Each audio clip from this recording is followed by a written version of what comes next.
আসসালামু আলাইকুম। রমজান স্পেশাল আরও একটা নতুন পর্বে আপনাদের সবাইকে স্বাগত।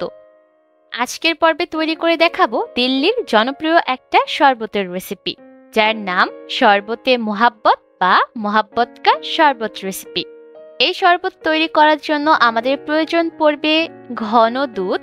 আমি 4 কাপ পরিমাপ দুধকে জাল করে 3 কাপে নিয়ে এসেছি, আর দুধটাকে ফ্রিজে রেখে ঠান্ডা করে নিয়েছি।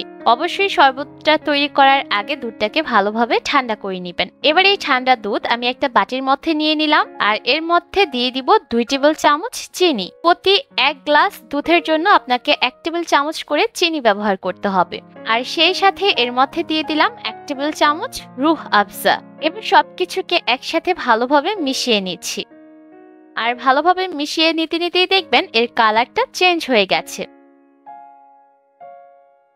এবার এর মধ্যে আমি দিয়ে দিচ্ছি তরমুজ।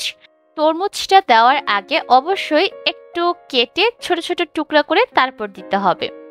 আর চেষ্টা করবেন তরমুজের বীজগুলোকে ফেলে দেওয়ার। আর বীজগুলো ফেলে দিয়ে আসলে এই শরবতটা তৈরি করলে শরবতটা খেতে বেশি ভালো লাগবে।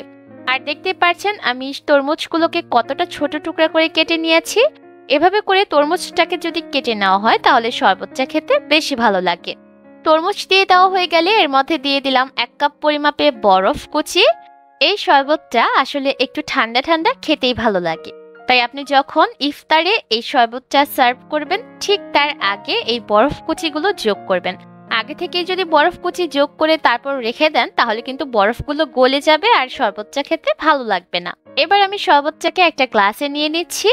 খুব সহজে আর চটজলদি এই শরবতটা তৈরি করা যায়।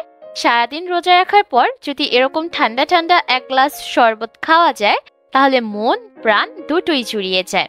আশা করছি আমার আজকের এই শরবতে মোহাব্বতের রেসিপি আপনাদের কাছে ভালো লেগেছে। সবার রমজান মাস সুস্থ এবং সুন্দর কাটুক। আজকের মতো এখানে বিদায় নিচ্ছি। সবাই অনেক ভালো থাকবেন। আল্লাহ হাফেজ।